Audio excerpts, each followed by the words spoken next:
이 KBS 아나운서 중에 이 신은경이라는 분이 계셨습니다. 그분은 한국청소년진흥회라는 그것을 이제 이사로 역임을 했었는데, 당시 그분이 벌였던 캠페인이 있습니다. 그것은 무엇이냐면은 고마워요라는 그러한 캠페인을 벌였다고 합니다. 왜 이러한 캠페인을 벌였냐 하면은 청소년들의 그 행복 지수가 매우 낮았기 때문에 그러한 캠페인을 벌였다고 합니다. 우리나라의 이 청소년들이 공부도 많이 하고 또 잘합니다. 그런데 이 공부를 잘하는 것과 반대로 우리나라 청소년들은 행복 지수가 굉장히 낮다라는 것이죠. 그래서 이 신은경 아나운서가 생각해낸 것이 이 청소년들이 매일 감사의 말을 최소 네다섯 번은 할 수 있도록 그렇게 쓰고 또 소통을 했다고 합니다. 왜 이런 감사의 말을 할 수 있게 또 그렇게 생각을 했을까요? 감사는 이 청소년 개개인에게 행복을 만들 뿐만 아니라 감사가 바로 기적을 만들기 때문입니다. 그렇다면 이 감사가 어떻게 기적을 일으킬 수 있겠습니까? 이 캠페인을 벌이다 보니까 이제 이 신은경 씨는 학교 폭력을 예방했다라는 것을 알게 됩니다. 요즘 이 학교 폭력 사회적으로 굉장히 큰 문제입니다. 우리가 이 연예인들을 보아도 지금 학폭에 대해서 굉장히 큰 뉴스거리로 그렇게 나오게 되죠. 언어도 마찬가지입니다. 언어 폭력이라고 합니다. 학창 시절에 언어 폭력을 당한 그러한 학생들도 굉장히 많이 있습니다. 그래서 이 신은경 당시 청소년 활동진흥회 그 이사장이었기 때문에 감사 운동을 그렇게 학교에서 벌였다고 합니다. 이 초등학교에서 그렇게 한번 벌이게 되었는데, 그런데 이 3년 동안 학교 폭력이 한 건도 발생하지 않았다는 것이죠. 또 학생들의 그 행복 지수가 약 90%나 그렇게 좋았다고 합니다. 우리가 살아가는 이 사회에 서로 너무나도 분노하며 미워하며 또는 극단적인 그러한 삶을 살아가고 있습니다. 분노와 극단적인 그 삶에서 나타낸 그 대안이 바로 감사의 삶을 사는 것입니다. 오늘 이 나병을 고침받은 사람이 사마리아인입니다. 이 예수님 당시 이 사마리아 사람은 사실 사람 대접도 받지 못했다는 것이죠. 유대인에게 정말 이 삼류의 인생으로 그렇게 취급을 받았습니다. 참 이 멀쩡한 사람도 그렇게 삼류로 취급을 받았는데 나병까지 걸렸다면 오죽하겠습니까? 이들은 예수님을 만나서 외칩니다. 예수 선생님이여, 우리를 불쌍히 여기소서. 예수님은 이들에게 가서 말씀하시죠. 제사장에게 가서 너희 몸을 보여라. 당시 이 나병이 나오면 제사장에 가서 검증을 그렇게 받아야 합니다. 예수님의 말씀은 제사장들에게 가서 검증을 받으라고 그렇게 말씀을 하십니다. 그들은 예수님의 말씀을 믿고 이제 제사장에게 가게 됩니다. 그들은 주님의 말씀을 붙잡고 제사장에게 갈 때에 그들은 병이 낫게 됩니다. 바로 믿음이 바로 그들을 낫게 했다는 것이죠. 무엇을 보여주고 있는 것이겠습니까? 주님의 이 말씀을 믿음으로 행하면은 바로 기적이 일어난다라는 것을 오늘 말씀을 통해서 보여주고 있다는 것이죠. 이들은 제사장에게 가는 동안 그들은 병이 낫게 됩니다.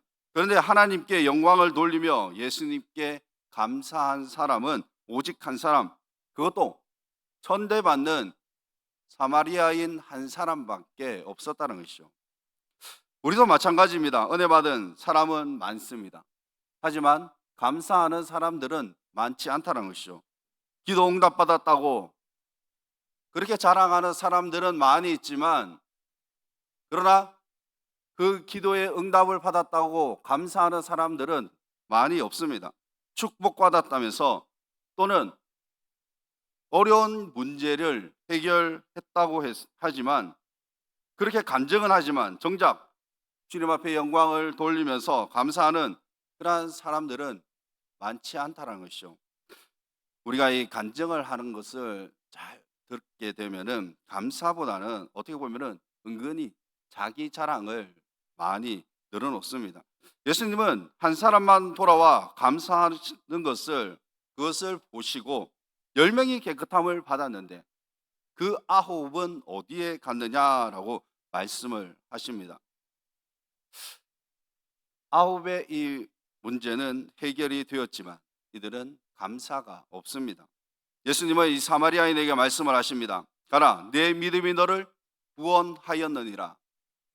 고침을 받았지만 감사가 없는 그 9사람과 또 감사가 있는 사마리아인 한 사람, 누가 구원을 얻은 것입니까? 감사는 그 사람의 인생을 바꿀 수 있습니다.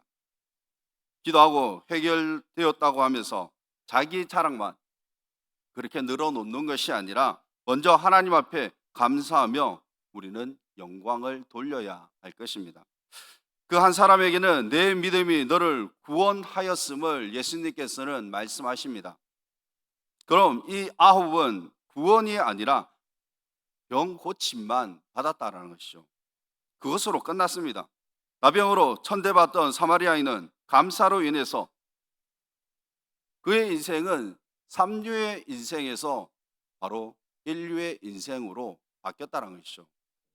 우리가 끝까지 예수 믿고 살아가면 3류가 아닌 바로 1류의 인생이 된다는 것을 우리가 믿으시기를 바랍니다. 그렇다면 왜 이 감사하는 사람이 1류 인생이 될 수 있을까요? 감사는 바로 하나님을 인정하기 때문입니다. 사마리아의 사람, 자기가 낳은 것을 보고 하나님 앞에 영광을 돌리며 예수님의 그 발 아래에 엎드려 감사하게 됩니다. 하나님 앞에 영광을 돌렸다라는 것은 바로 하나님을 인정한 것입니다. 예수님의 발 아래에 엎드려 그렇게 절을 했다는 것은 예수님을 바로 하나님의 아들로 인정했다라는 것이죠. 하지만 나머지 9명은 그저 선생님으로 끝났습니다. 그러니까 예수님을 하나님으로 인정하지 않았다는 것이죠. 예수님을 그저 병 고치는 그러한 선지자 정도로만 생각했던 것입니다. 감사는 하나님을 인정하기 때문에 우리의 입술에서 그 감사가 나올 수 있습니다. 하나님을 인정하지 않으면은 우리의 입술에서 감사가 나올 수 없겠죠. 세상에서 사람들이 아무리 인정받는다 할지라도 우리가 세상 사람들에게 인정받는다 할지라도 하나님께서 우리를 인정해 주지 않으시면 그 삶은 우리의 인생은 3류의 인생이 될 수밖에 없습니다.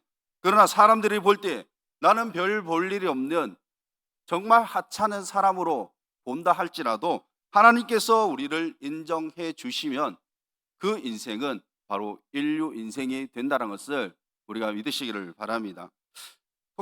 이 토크쇼의 여왕이라고 불리는 오프라 윈프리라는 그 여인이 있습니다.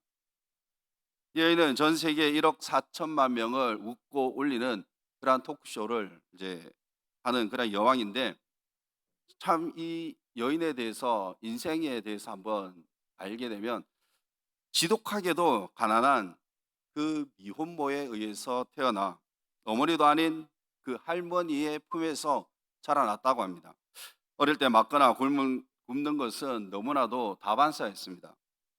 그래서 친아버지를 찾아갔지만 삼촌과 또 이 사촌들에게 폭행을 당하고 또 성폭행까지 당하는, 그래서 14살에 미혼모가 되었습니다. 그리고 그 아이를 출산할 때 2주 만에 또 죽게 되죠. 사랑받지 못하고 자랐기에 마약 중독자인 그 애인을 만나고 또 그 애인에게 사랑받기 위해서 자신도 마약을 상습적으로 그렇게 복용을 했습니다. 세상에 어떻게 이렇게 엉망진창으로 바닥을 치는 인생이 있을 수 있겠습니까? 그런데 그녀는 지금 전 세계 사람들에게 사랑과 존경을 받는 그러한 아이콘으로 되었습니다. 그렇다면 어떻게 바닥을 쳤던 이 삼류 인생이 정말 볼품없는 그러한 인생이 인류 인생이 될 수 있는 것일까요? 그것은 바로 감사였습니다. 그녀의 아버지는 늘 감사 일기를 쓰도록 그렇게 가르쳤습니다. 그녀는 매 순간 감사하고 매일 그렇게 감사 일기를 썼다고 합니다. 하루도 빼먹지 않고 그 감사 일기를 썼다는 것이죠. 조인들은 좋은 일이 생겨서만 감사하는 것이 아니라 순간순간 평상시에도 그렇게 감사하며 감사의 일기를 썼다는 것이죠. 오늘도 거뜬하게 일어날 수 있게 해주셔서 감사합니다. 지금도 눈을 떠서 하늘을 볼 수 있게 해주셔서 감사합니다. 정말 이 특별한 것도 없는 가운데서도 감사가 있었습니다. 우리는 이 감사를 조금 더 업그레이드를 해서 시켜 우리가 보게 되면 오늘 이 자리에 있을 수 있는 것, 그것 또한 우리가 감사가 된다는 것을 우리가 믿으시기를 바랍니다. 우리가 오늘 점심에 맛있는 그 점심을 드셨을 것입니다. 그것도 공짜로 먹었죠. 얼마나 감사한 일입니까? 밖에 나가면 돈 주고 사 먹어야 합니다. 그러한 정말 이 사소하고 소박한 그러한 순간순간도 우리가 감사하며 살아야 할 것입니다. 우리가 세상 사람들은 감사가 어디에서 나옵니까? 자신에게 유익이 주어질 때에 감사가 나옵니다.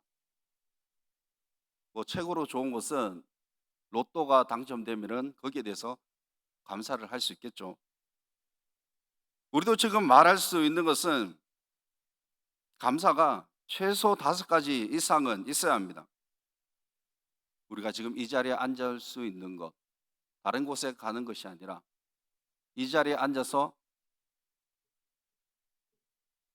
우리가 잘 수 있는 것, 졸 수도 있는 것, 이것도 감사입니다. 어디 가서 이렇게 졸 수 있겠습니까? 신천지 가면은 졸지도 못합니다. 그 자리에 딱 앉아가지고 움직이지도 못하게 합니다. 우리가 이 오프라 위프리라는 이 감사 일기를 통해서 감사 습관을 만들었다라고 하는데, 먼저 인생에서 소중한 것이 무엇인지 배웠고 또 삶의 초점을 어디에 맞춰야 하는지에 대해서 배웠다고 합니다. 그녀도 뭐 크리스찬이라고 그렇게 말을 하게 되는데, 우리는 이 여인에게 초점을 두어야 할 것이 아니라 우리가 초점을 두어야 할 곳은 바로 오직 하나님뿐임을 우리가 믿으시기를 바랍니다. 신학교를 같이 졸업한 목사님이 계신데, 그 목사님은 자녀가 3명입니다. 첫째와 둘째가 다운 증후군으로 좀 몸이 좋지 않은 상황이었고, 막내가 당시 한 10 몇 년 전이었기 때문에 5살이었습니다. 참 기숙사 생활을 하면서 주중에 아이가 아프면은 그렇게 사모님 혼자 감당해내기가 쉽지 않은 걸 제가 옆에서 보게 되었습니다. 그래서 이 다반사로 이 학교에 있다가 대구로 내려가는 것을 굉장히 제가 많이 보게 됩니다. 참 얼마나 안타까운지 제가 물어봤습니다. 첫째도 사실 다운 증후군으로 그렇게 있다가 둘째까지도 이제 병원에서 이야기를 하니까, 목사님 차라리 유산을 하는 게 낫지 않습니까? 그렇게 생각은 하지 않으셨습니까? 라고 그렇게 물어보니, 하나님이 주신 그 생명을 지금은 내가 지혜롭게 잘 키울 수 있어서 감사합니다라고 그렇게 말씀을 하시더라고요. 지금은 어, 시간이 많이 지나서 대학을 가게 되었는데, 우리가 어떤 환경과 여건에 있든지 감사가 있어야 할 것입니다. 우리가 지금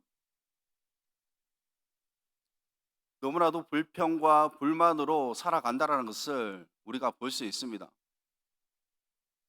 집에 가면 얼마나 불평이 많습니까? 저는 이 감사가 가정에서부터 또 나와야 다가오고 그렇게 생각을 하게 됩니다. 우리가 집에 가셔서 남편에게 늘 지적하지 마시고 잔소리하면은 달라지는 것이 하나도 없습니다. 아내에게 잘못을 지적하고 윽박 지르게 되면은 그 아내가 달라질 것이 하나도 없습니다. 잘 못하는 일의 잔소리보다 잘하는 일에 대해서 우리가 감사하게 된다면 그 가정이 바로 변화가 되겠죠. 자녀들에게도 마찬가지로 매일 공부하라고 닥달을 하는 것보다 건강하게 너가 잘 자라줘서 너를 믿을 수 있으니 감사한다라는 그 말을 하게 되면은 그 자녀는 엇길로 나가지 않는다는 것입니다. 만약 성적이 아무리 상위권이라 할지라도 부모를 우습게 여기는 가정이라면 그 가정은 삼류의 가정이 될 수밖에 없습니다. 그런 삼류 인생의 자녀보다 성적은 조금 부족할지라도 하나님을 인정하고 또 부모를 인정하며 자라는 그러한 자녀일 때에 그 가정이 진정한 인류 가정이 될 수 있습니다. 우리가 아침 식사를 하실 때도 국이 짜면 어떻습니까? 다른 데서 가면은 돈 주고 사 먹어야 합니다. 집에서 밥을 먹을 수 있는 것 감사하며 그렇게 식사하시기 바랍니다. 감사로 먹을 때 가정이 복된 가정이 되는 것이며 또는 인류 가정이 될 수 있습니다. 이 유인경이라는 작가가 쓴 책 중에 있습니다. 내일도 출근하는 딸에게라는 책인데 그 가운데 능력과 외모를 다 갖춘 후배가 있다고 합니다. 그런데 그 후배는 하는 일마다 모든 것들이 잘 되지 않다라는 것이죠. 그래서 후배라서 이렇게 도움을 많이 주었다고 합니다. 그런데도 늘 결과는 좋지 않았다라고 합니다. 사실 이 결과가 좋든 그렇지 않든 인간의 도리라면 인간이라면 최소한 감사하다라는 그런 말이 있어야 합니다. 그런데 오히려 왜 이러한 사람을 소개시켜 줬냐고 투덜거리며 불평만 했다라는 것이죠. 만약 그 후배가 늘 도움을 주시고 나에게 신경 써 주셔서 감사하다라는 그런 말을 했다면 더 잘 될 수 있도록 관심을 가져줬을 텐데 감사함을 모르니 그다음부터는 외면을 했다고 합니다. 그 후배의 삶에는 감사가 없고 또 불평밖에 없었기에 인정을 받지 못했고 자신이 하는 일도 잘 되지 않았다는 것이죠. 우리도 마찬가지입니다. 늘 하나님께 감사가 있으면 우리를 도우시고 지켜 주십니다. 우리는 얼마나 하나님 앞에 감사하며 그렇게 살아가고 있습니까? 오늘 본문 말씀에 나온 10명 중에 9명은 감사가 없었습니다. 그러나 단 한 명, 사마리아인은 예수님께 감사하며 그 발 아래에 엎드려 감사를 했습니다. 우리는 어디에 속하고 있습니까? 다수인 그 9명에 속하고 있습니까? 아니면 사마리아인, 감사하고 있는 그 사마리아인 그 사람에 속해져 있습니까? 확률상 우리는 다수인 9명에 속할 가능성이 많습니다. 그러면 우리는 어떻게 해야 할까요? 주님께 감사드린 단 한 명, 그 한 명의 우리 모두가 되시기를 소망합니다. 우리가 이 찬양도 있죠. 감사로 제사 드리는 자가 하나님을 영화롭게 하나니 그 행위를 옳게 하는 자에게 하나님의 구원 보이시리라 감사드려. 예, 다 일어나셨습니까? 주무시면 이렇게 찬양도 열심히 하겠습니다. 우리가 이 신앙생활 할 때에 참 이 교회에서 불평불만 하시는 분들이 있으면 그것은 신앙의 경고등이 켜진 겁니다. 다시 말해서 이 은혜가 떨어졌다라는 그러한 경고죠.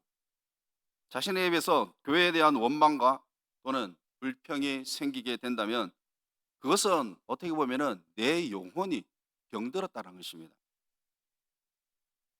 몸이 아프면 우리는 어떻게 합니까? 곡소리가 나죠. 아이고, 아이고. 우리가 허리가 아프면 앉았다가 일어날 때 어떡합니까? 아이고, 내 허리야. 그런데 건강한 사람 입에서는 아이고라는 그러한 말이 나오지 않습니다.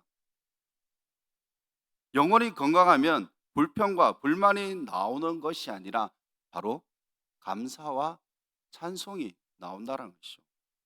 교회를 불평과 불만으로 우리가 말하지 마시기를 바랍니다.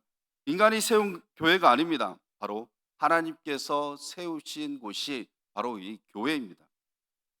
감사가 충만한 교회가 바로 인류 교회가 될 수 있습니다.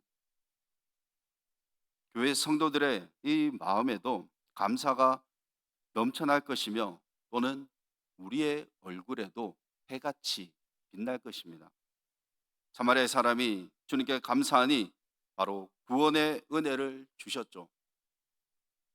하나님은 왜 우리에게 범사에 감사하라라고 그렇게 말씀을 하셨을까요? 감사하는 것이 그리스도 예수 안에서 우리를 향하신 하나님의 뜻이라고 말씀을 하십니다. 감사의 축복이 바로 담겨 있다는 것입니다. 우리는 모두 하나님의 입은 성도들입니다. 하나님의 자녀들입니다. 바로 구원의 은혜를 입었습니다. 우리는 죄로 말미암아 영원한 형벌에 처할 수밖에 없지만 예수님은 우리를 살리기 위하여 십자가에 죽으셨습니다. 우리를 여기까지 인도하신 그 은혜를 기억하시며 살아가시기를 바랍니다. 말씀 뵙겠습니다. 참 희망도 없는 나병 걸린 자가 고침을 받은 후에 감사와 함께 구원의 은혜를 입게 됩니다. 10명이 고침을 받았지만 단 한 사람만이 감사가 있습니다. 우리 가운데서도 은혜 받은 사람들이 많지만 사실 감사는 많이 없습니다. 많은 사람들이 기도의 응답을 받았다고 하지만 그 기도의 응답 받음에 감사가 없습니다. 문제 해결은 얻었지만 하나님 앞에 영광 돌리는 사람은 많지 않다는 것이죠. 우리는 얼마나 감사하며 그렇게 살아가고 있습니까? 힘들고 어려운 이 시대에 먼저 하나님 앞에 감사하며 그렇게 그 감사로 인해서 우리가 기뻐하며 살아가시기를 바랍니다.